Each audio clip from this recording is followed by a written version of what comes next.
been pleased with the players' preparation this week in practice. I think the effort has been good. The intensity level has been good. But I'm encouraging the players to make all their decisions based on winning. Each day you have to choose to try to dominate the guy you're facing every day in practice so that you can sort of create the habits you need to be able to finish plays, finish games, play one play at a time in a game so you can, finish games. And I think that's the big thing that we're trying to emphasize to our players. We got to finish. You got to finish blocks. You got to finish your tackles. You got to finish the cleanup on defense. Finish runs.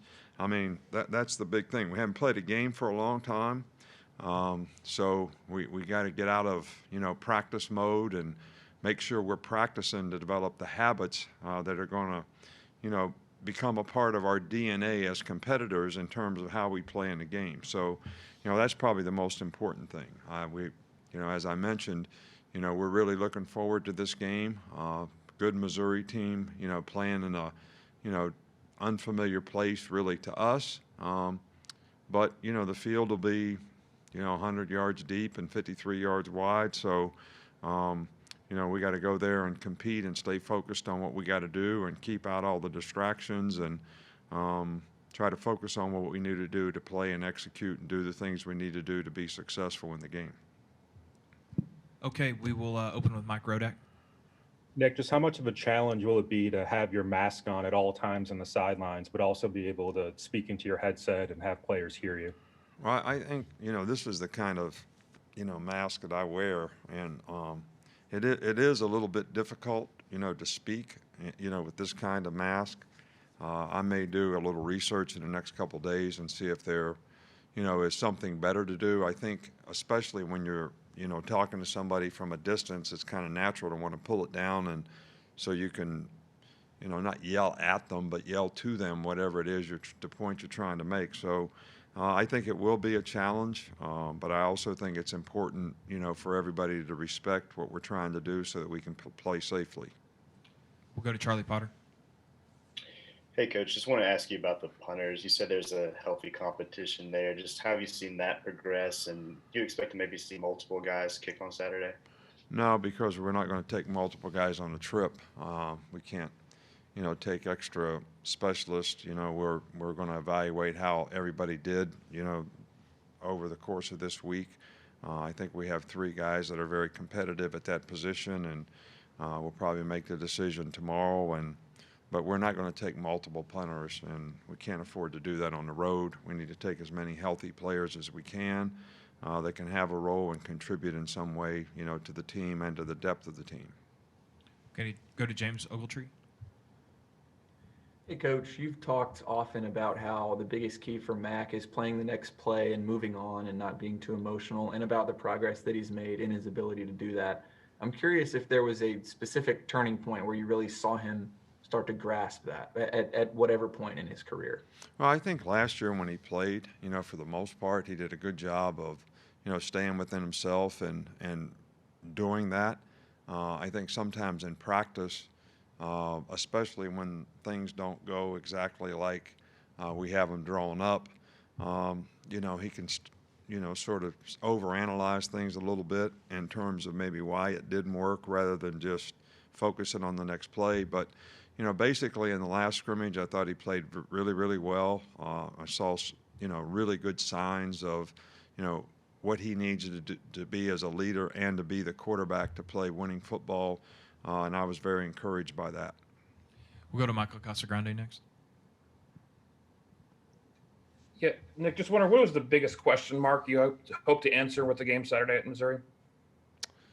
Well, I think there's a lot of questions. I don't think there's a biggest question. I mean, every player that you're playing that's a new player that hasn't been a starter before,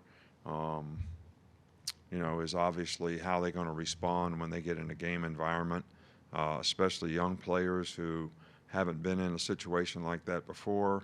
I think when you have new starters at any position, regardless of what their role on the team has been, in the past, how are they going to respond to the new role, the new responsibility that they have? Same thing at the leadership. Some guys are assuming leadership roles now that, they didn't have to do in the past, even though they played. How are they going to, manage that? So there's a lot of questions that get answered in the first game. I think, first games usually tell you a lot about where you are and who you are. And that will be probably the most interesting thing to find out, for us, overall. Okay, we'll go to Drew Carter with NBC 13.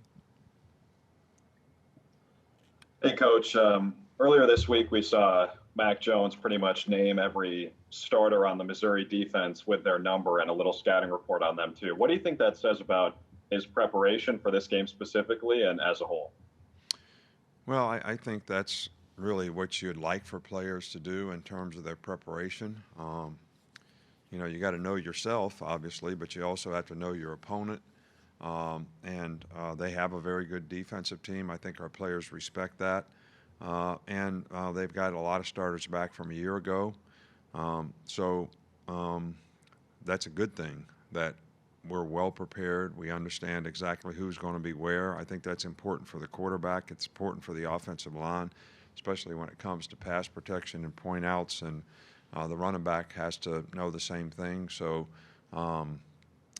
same thing for the defensive players. They need to know who the wide receivers are. They can end up in various places. They need to know who the tight ends are. They need to know who the runners are. So, we try to do a very thorough job of getting them that information. We also even, have what we call signal callers meetings where, a player is assigned to a specific thing that he has to research and study and then report on Friday night to his teammates. So, these are all ways to try to get players to understand how to prepare for a game. Okay, we'll go to Brett Hudson. Hey, Coach, how much has Christian Barmore been able to do in practice this week, and do you see him being available Saturday? I can't really say right now. He's done a little more each day. I think, when you have an injury like this, sometimes the more you do it, it creates a little soreness, and then you have to back off a little bit. Then you can do a little bit more the next day. So he's worked every day, this week, and he's made progress, and we're encouraged by, the progress that he makes. I think he gets a little frustrated because he wants to be 100%. But, players have to learn that when they come back from injuries, you have to be able to give 100% of whatever you have. If you're 70% and you can give 100% of 70%, that's how you get to 75, 80, 85, 90, and that's how you get back to 100%. But you can't get frustrated just because you're not 100% the first day you hit the field. But you have to learn how to give 100% of 70%, all right, so that you can get back to 100% as quickly as possible. Okay, we've got two quick ones to finish up. We'll start with Cassie. Coach, how would you rate Alabama football's overall response to dealing with the pandemic and COVID-19 when it comes to contact tracing, testing, and all of those additional obstacles we've faced this year? Oh, I think our medical staff has done a phenomenal job with our players.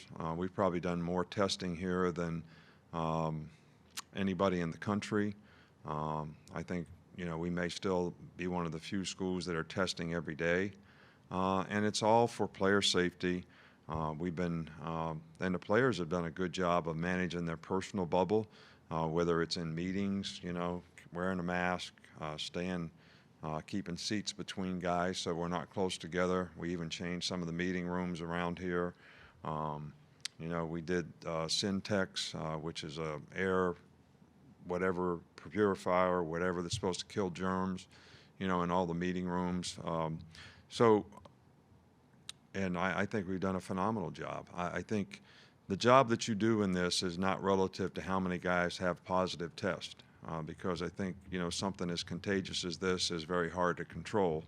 But I do think that we have really emphasized through education with our players. I think on 3 or 4 occasions we had medical doctors actually Zoom with our team and educate them, on this disease, educate them on managing their personal bubble, educate them on the importance of testing, how they can avoid, maybe putting themselves at risk in terms of, catching this. So it's an everyday, ongoing, 24/7, process to, manage your personal bubble. And I think the education process and the things that we've done internally from a medical staff standpoint has really gone well. And I think the thing that really, to me, is the answer to that question is, do the players trust and believe in the things that we're doing so they don't feel uncomfortable doing what we're asking them to do? And we haven't had much of that. Okay, we'll finish up with Chris from The Athletic. Yeah, a bit off topic, but Billy Napier, he's got Louisiana Lafayette ranked. Obviously, you worked with him. What was it like working with him, and what's it been like seeing his success as a head coach? Well, we're always happy to see guys that have worked with us in the past, been on our staff, do well. I certainly have a lot of respect for Billy. I actually went over and spoke at a fundraiser at ULL a couple years ago to, help his program out. And we played him a couple years ago or last year. I can't remember. It's been a while back. But they were very well coached and very difficult, to stop offensively, and their players play hard. They're very disciplined. So I think he's done a phenomenal job with the program there. It's no surprise to me. He comes from kind of a coaching family, and he was a very dedicated, good person who believes in a lot of the principles and values that I think, can help you be successful as a coach. So this is no surprise to me, and we're very happy to see that he's doing well there. All right, thanks, Coach.